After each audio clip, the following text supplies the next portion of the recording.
Okay, so we started the Maamer of Tafshin Mem Gimel, and we only got through the first 10 lines or so. Good morning. Of the first ois, which, as it always is a the Rebbe's recap of the BASI GANI Maamer. I went through the ois that he's discussing, in this case, ois Gimel, and giving his beer context.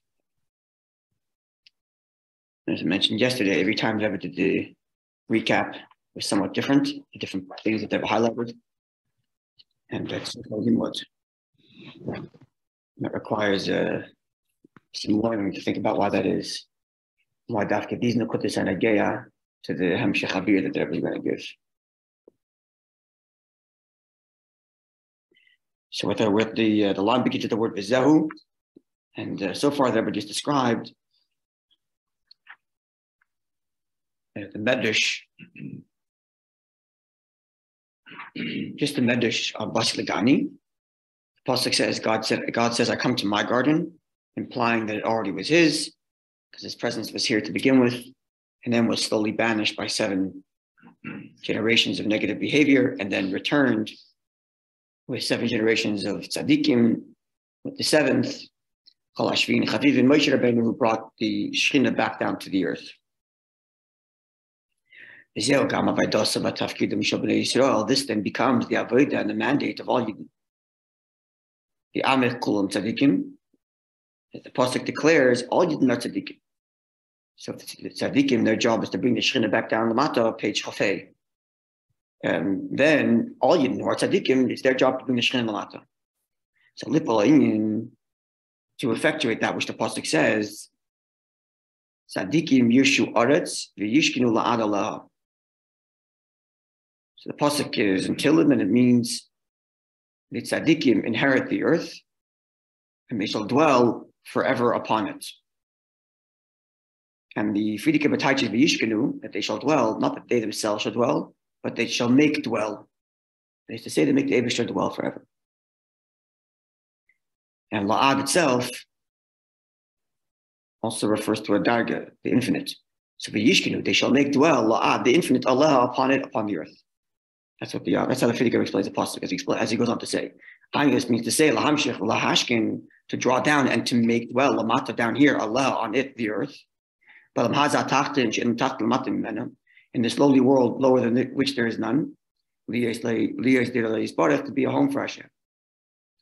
And this home that we're drawing upon, this Shekhinah, this presence of Hashem that we're drawing upon, to be a home, to be invited to make a home in this world, is in such a manner that, as the Zohar puts it,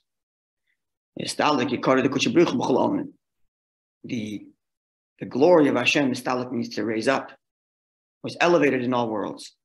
As the Friedike explains in the Maamer, the Mashach, that which the Zohar says in all worlds is not to say that the Eibishter is in all worlds.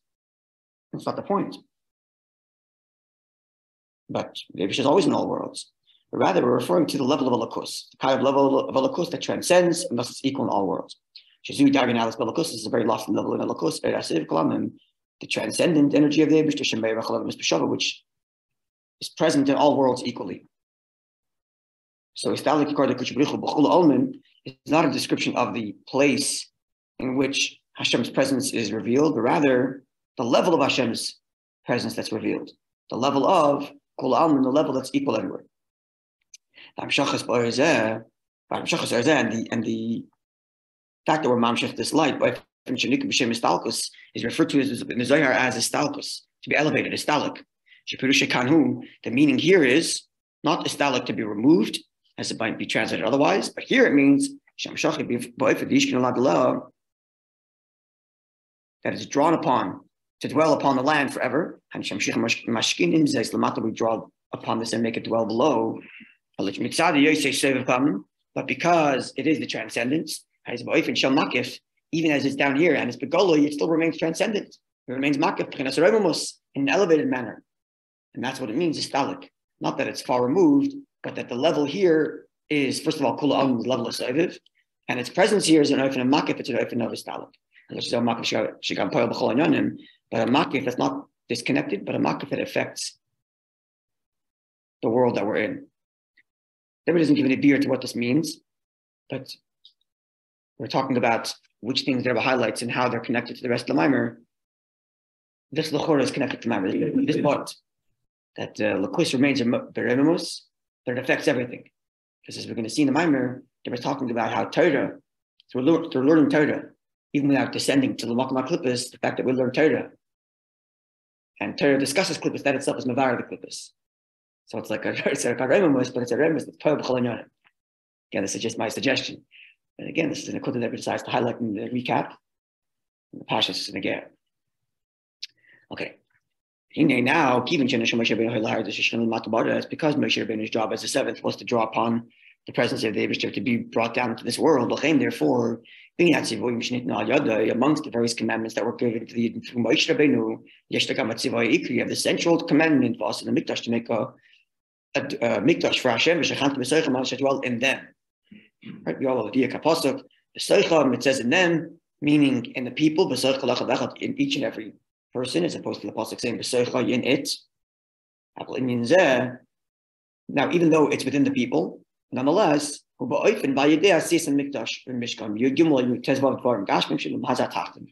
dwelling that happens in Yidden happens by the means of the physical objects of the Mikdash and the Mishkan. Again, this could be negated to the Biyah, as we're going to see later, because the Yid is not even necessarily going down to the world.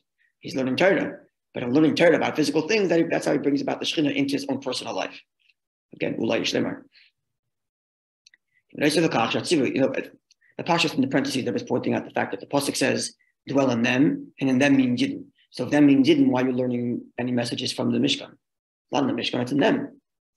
No, so the dwelling in them is through the physical Mishkan, which is to be mindful of the physical things into the place of the Mishkan, and that's how you bring the Shekhinah in them. So you shouldn't think of disconnected. The Mikdash is one thing, and then the Seicham is another.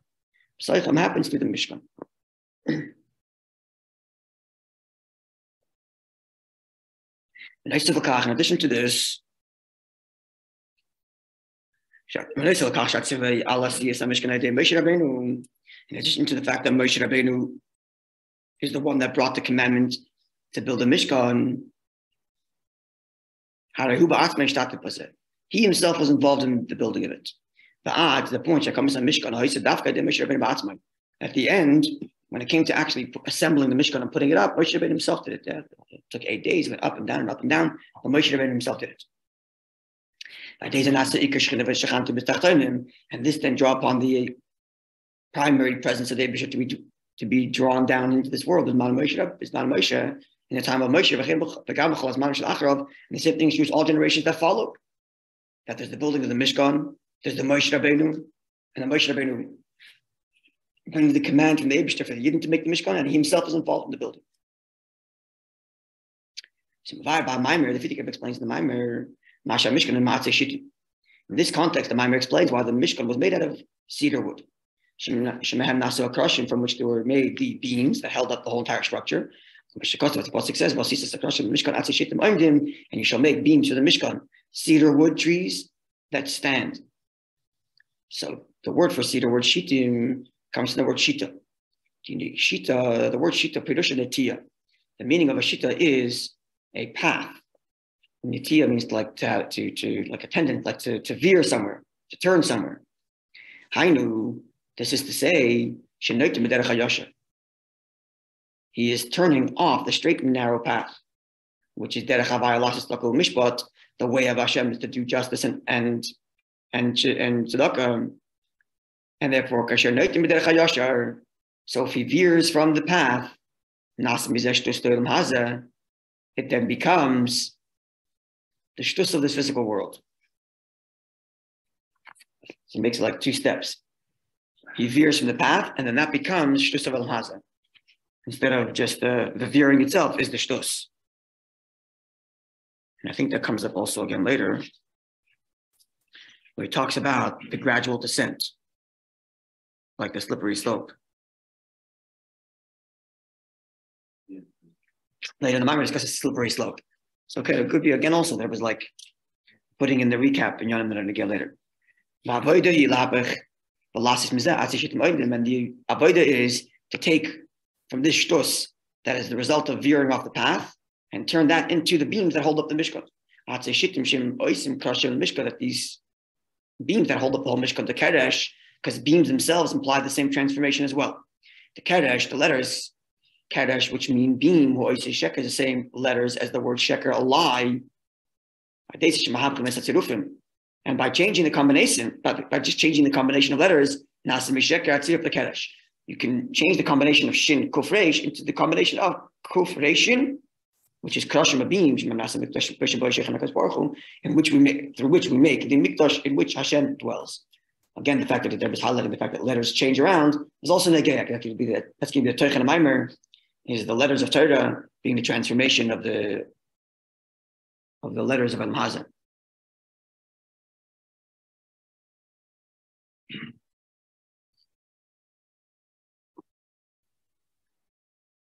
Base. Now, today, in order for you to be able to fulfill this avodah and this mission, but to do so in the utmost perfect manner. For this, Hashem invests the treasures above.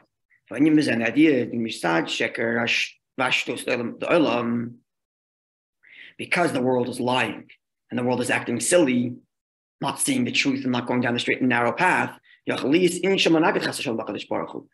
creates a scenario in which there can be opposition to the Eibishter, God forbid.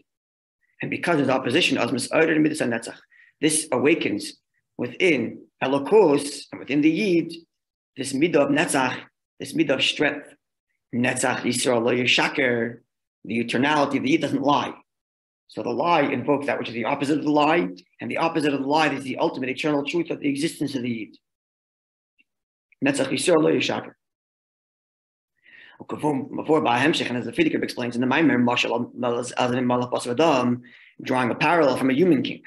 The B'loi Menagid, when a human king doesn't have any opposition, he's not pushed to awaken any, valiant, victorious personality trait because there's no opposition. And therefore, he operates his kingdom the way he wants to operate it. There's no problem. But if he wants to acquire something, and then there is an opposition to his acquiring something. Then his valiant victory is elicited, and he achieves his victory. Again, another interesting thing to put there. Doesn't say when there's an opposition to him running the kingdom the way he wants it to.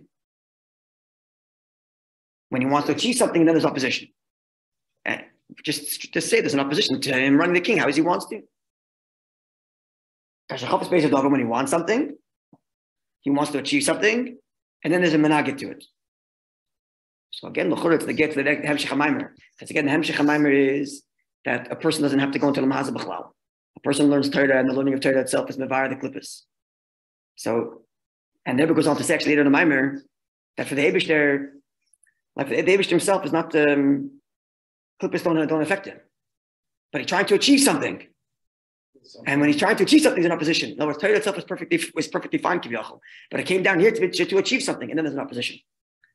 Right? So it almost sounds like, maybe again, this is all my own, I'm reading into this. So if you think I'm reading too much into it, you can disregard what I'm saying. No, right? He wants to do something extra. If he wants to run it or the plywood, that's no problem. I understand, but if he has a menagid to him running on autopilot, he doesn't have mitzvah netzach. He does. The more baby.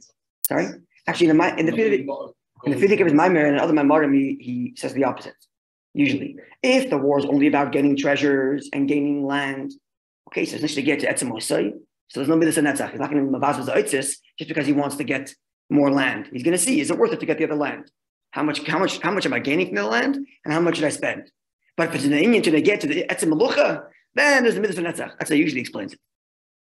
But here he's saying the fakert. It's not that it's the get to the etzem melucha. Fakert, he wants to. The melucha is doing fine, but he wants to get something. So it's a little bit of a different part than usual. And I'm saying maybe it's the get to the rest of the beer where in Torah there is no menagid. It's just we're trying to achieve something. Maybe that's why he's phrasing it that way. I don't know. Again, this is only my suggestion, but yeah, but it could read into that the way they see fit. Okay. It's like telling you need a menagid. Besides the point. That sounds like it, yeah. Yeah, we should put the menagid there, right? Yeah. Yeah. Okay. Things that Sorry? bring menagid. So the reason for this is, the reason why Mitzvah Netzach comes out, because Hashem wants it, the Eibishter wants that kings in this physical world should reflect the kingdom of the Eibishter.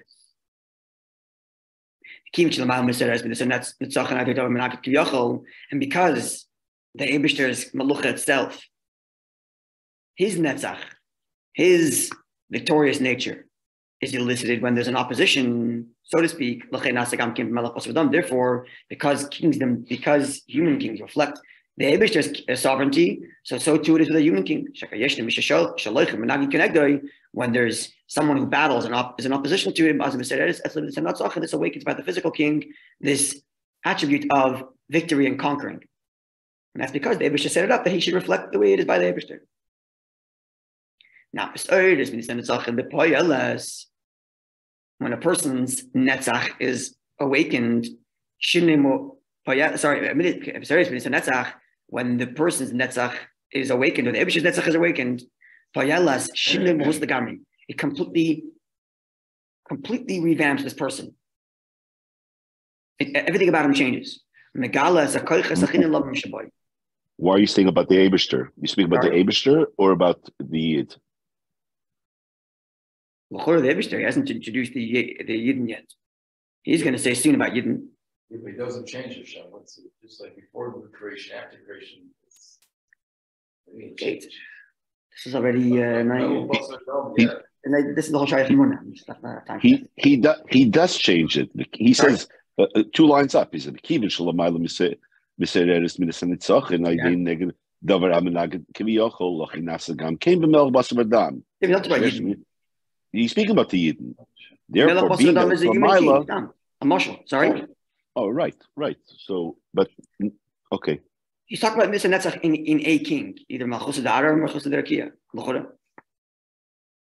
Yeah. Maybe even I think he's even being here Malchus Da'ara as a marshal, or as a reflection of Malchus Da'rakia.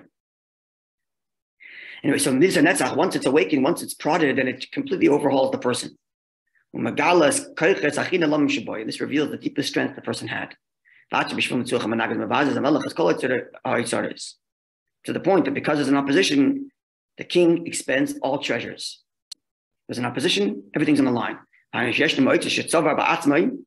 other words, there are treasures that the king himself collects over time. And his fathers, the kings that preceded him, also collected treasures over time to inherit to him. And these treasures are so precious to him, does he not only not usually expend them, he doesn't use them at all.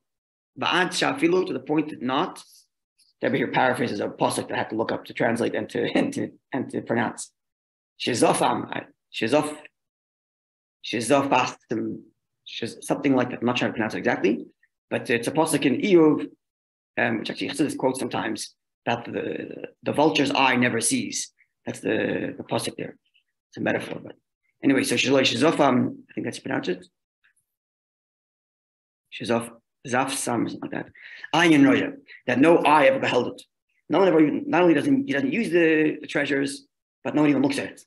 It's there. Stop picking on the last. When the king's Nitzachon is awakened, and now he's in victory mode, because there's an opposition. In your Lord, not only does he reveal the treasures, not only does he use them, he completely splurges on them. And he gives them to the hands of the officers so that they can use them as they see fit for the foot soldiers. That the foot soldiers can go out to war for and to actually effectuate the victory that the king is now awaken to achieve, which then becomes the victory of the king, the victory of the foot soldiers is the victory of the king. There's the treasures of the Eibishter, the infinite one. It's the levels that are concealed within the concealed, as explained that great in the Maimer and the Maimon of the Rebbe that explained this, that it's be'etzim sasam, not just technically sasam, but be'etzim sasam, the transcendent of the transcendent, is explained at great length. So Hacham in the Shemayim, and this treasure begins with the treasure of Yerushalayim. The treasure of Yerushalayim is a lashon from the Gemara, which the Alter Rebbe uses in Tanya, that every Yid has within him an oitzer Yerushalayim. Every Yid already has within him a treasure of Yerushalayim. The Alter Rebbe, they're beautiful. I think it's Perek Beis, right? It's not in the footnotes. Surprising. I think it's Perek Beis that a Jew has to dig within himself, like a person is digging after a treasure. He has to dig within himself to uncover the oitzer Yerushalayim. So this is the first oitzer that's being splurged. Is the oitzer within, which is the idea of Sfiras HaMalchus, and that's why this is the gap point here, but it's here. There are levels that are beyond Sfiras HaMalchus, to the ultimate true treasure, maybe by Hamshech, as the Maimon goes on to explain, that which the Zohar says, the infinite. Yeah. So the Oitzer Yerushalayim of the Yid comes from the Eibishter, which is Malchus Matzilus. Yeah. Yes. The Oitzer Yerushalayim Lamayla, or the Oitzer Yerushalayim of the Yid comes from Malchus Matzilus. But then there's even higher Otzaros, which is the idea of the infinite one that extends above to no end and descends below to no end. This is the true Oitzer. You have to listen to is there a tape of this? What day of the week was this Maimon? Chav Gimel is definitely a tape. I don't know. Is there a tape in Gimel? Is there a date at the beginning here? When you're saying the Oitzer Yerushalayim, you're talking about yeah, the Oitzer Yerushalayim that the Yid has. The Eibishter has a treasure of Yerushalayim that he gives to the Yid. Yeah. He puts in the, that's what it seems like. You have to look up the Maimon to see what the Rebbe says here. But the language, listen to the actual tape, the Hanacha, to know what they were saying. But here, the Rebbe doesn't say. He says Shezehu, that this is. What's the Zehu? What is? Doesn't say that it's Lamayla Adin Ketz rather than Lamatat and Tachlis. It seems like all of it, all three statements. Lamayla Adin Ketz, Lamatat and Tachlis. That is the Oitzer. Doesn't necessarily point out that it's this versus that. The Oitzer meeting, the true Oitzer is this one. Which one? There's the last one, the Mile in case. Yeah, but the Fidikim divides it and says the Mile in case that's the Oitzer. Matan Tachlis only Hachana to the Oitzer, but here doesn't make that distinction. Anyway, this is the true Oitzer, the true treasure. But Oitzer is in it. This treasure is granted to all the soldiers of the foot soldiers. Through the officers to the soldiers. Here's direct. Yeah. Which is every single Yid. Every Yid is called the legions, the army of Hashem. As we said in last week's parsha. Right, Parsha's boy. He also called Tzivos Hashem Eretz Mitzrayim Al Tzivosim. And it was in the essence of that day, all of the legions of Hashem, the army of Hashem, marched out of Mitzrayim. In such a manner that the victory, the Jews march out with an outstretched arm, the raised arm, which because of a parsha saying, as we say in our parsha B'Shalach, that the Yids emerges, the Yidden emerge from the darkness as well as to Ula. See, he focuses on the Matat and Tachlis. And the victory is that Oyer descends to the very low place all the way down here. Yeah, this is a theme. These three Oisius, was it? I think it's the basic Gimel where the Fidikim discusses the Matat and Tachlis. More that the Rebbe explains them. The Rebbe makes it. They represent it in such a way that Matat and Tachlis, not just the Hachana for the Malat and Ketz, but it itself is Nagaya. We saw that in the last Maimon for sure. That because of the Matat and Tachlis, therefore the Yid, even the person in the lowest place by Yidach Men and Yidach, there's no lost hope because wherever he is, there's even the Eretz there. Right? And the whole premise of Chav Gimel was that because the Maamre talks about of Yidden, then everything in the Maamre describes about the world must start by Yidden. So if there's the Matat and Tachlis in the world, there must be the Matat and Tachlis in the Avodah of Yidden. Right? So it's not just like a stepping stone, but it itself is an Avodah. It itself is the Geya. And here also, the Nitzachon is the Matat and Tachlis. Well, I didn't say it goes the Maamre. Right. But the Rebbe seems to split it up. That if you read the Maamre without the Rebbe's Biurim, the audience of the Matat and Tachlis is only explained to make the point of how high Ernst of the Matat and Ketz is, which is not an unusual pattern of Siddur, by the way. When Siddur wants to describe how lofty some level is, it'll first explain what level and say this level is even higher than that. It's not uncommon. It's only relative to another level. Yeah. But the way the Rebbe explains it, the Matat and Tachlis itself is valuable. The Eibish's investment in the space that's low, that itself is, here he described it as the Nitzach. Of Gimel, he described it as the Avodah. In Avodah itself is the Matat and Tachlis. Okay. Perek Gimel, the Rebbe explains in Perek Gimel, Hamas Mishana Zu, which is the year, the chapter of this year, Shnasa Yigimel B'Pamashniya, the second time round of the 13th review of GANI. So in this, it explains the idea of the Eibishter descending down below to no end. The even down here, he remains in such a manner that he's ein tachlis.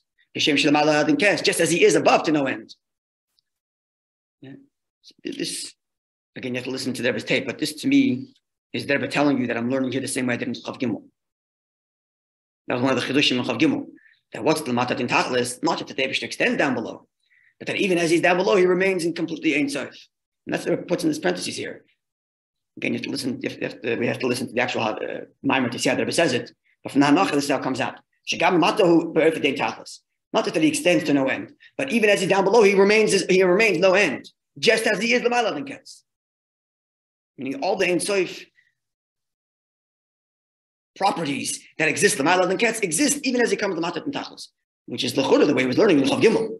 So to me, it doesn't seem like Mem Gimel is a new way of learning. To me, it seems like it's a hemshech almost, or at least a build. Anyway, this Matat in Tachlis is the many levels of Ishtalshus of the earth getting lower and lower into elements of Biyah, Befrat, and especially so the point that the earth descends so low in this much concealment that it can even exist in such things that present themselves as opposite of Elokus. Klippa v'sitra, which is concealment, klippa, was parah to the point that it can be parah's klippa.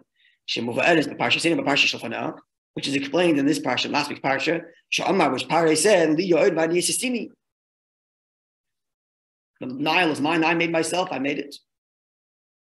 The ultimate yerida of the Kafei Tova, the one who's aware of the bracha, or the makar bracha and still denies it. He's aware of the Oren Sif Lamata de Tachlis and still denies it. Moreover,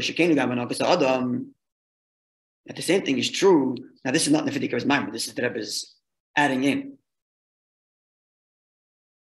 The same thing is true, but it gets to a Yid and his behavior. This is the slippery slope. It starts out where he veers off the path a little bit. He only veers off a tiny little bit. And from this he descends even lower, lower, to the point that he's sunken into selfish desire pursuits. But Taivas Heter, these are all permissible, desirable pursuits. No Yisurim Chas Hashem. But first it started with he compromises his principles just a tiny bit. Compromising your principles. Now let is about me and not the principles. Before I know it, it's about my Taivas. Even though they're all permissible. But then the slippery slope continues and he goes even lower. Taivas Shohepech Heter, and he ends up in Taivas that are opposite to permissible. And even within that, there's many different levels of fulfilling taivas that are forbidden. First he does it because, hey, it's good, it's kishmak.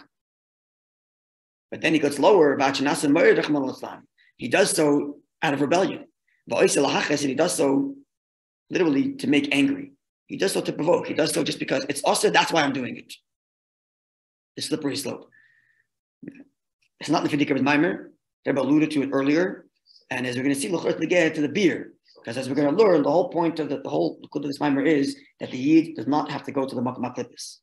He stays in the world of Torah. And by staying in the world of Torah, that's how he's Mailing Atzutzis. And if there's no reason to move off that an inch, because he stays in the world of Torah, that's going to be the Hemshech HaMaimer.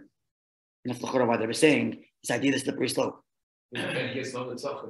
What? He stays in the routine. Oh, but that's the whole Maimer. The whole Maimer is that the Nitzachon happens in Torah. That's the whole Likud of this Maimer. That the Nitzachon against Klippus happens in Torah. So he doesn't have to go anywhere. And in Torah is how he's mad with all the Nitzutzis.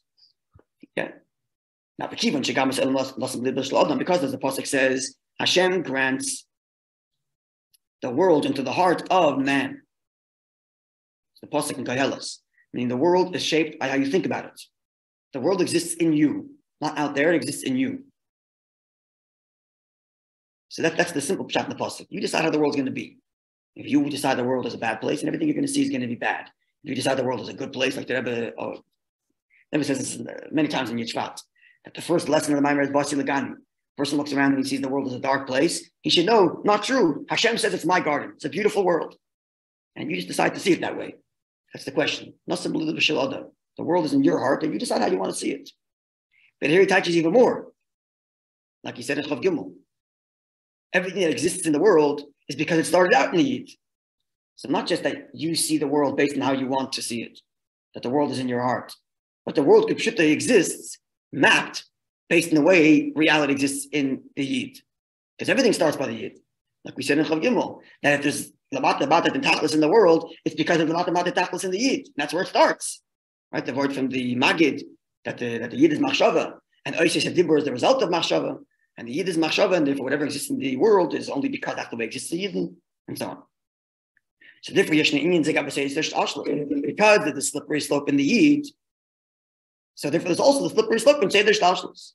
And then in addition to holy worlds, so see, Elam Kedusha itself would be Lamata and Tachlis, or at least would be a Mata, because Debish is invested in worlds. Right? This is all he also said this in Chav Gimel. There's Takat Lamata and Tachlis in Atzilus, but Ein Zepella. But there's still a Yerida there. But then there's the Yerida even lower. And then there's even into Biyah. And then Biyah Gufas Ein Zepella Kolkach, as much as the Yerida into Pare. Right? So Yeshnaridi Gamla Elam Dilomazem.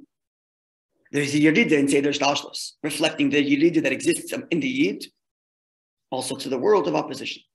And within the world of opposition, of course, there are a number of levels. First, there's the Klippas Nega, which is like parallel to Taivas Heter of the Yid.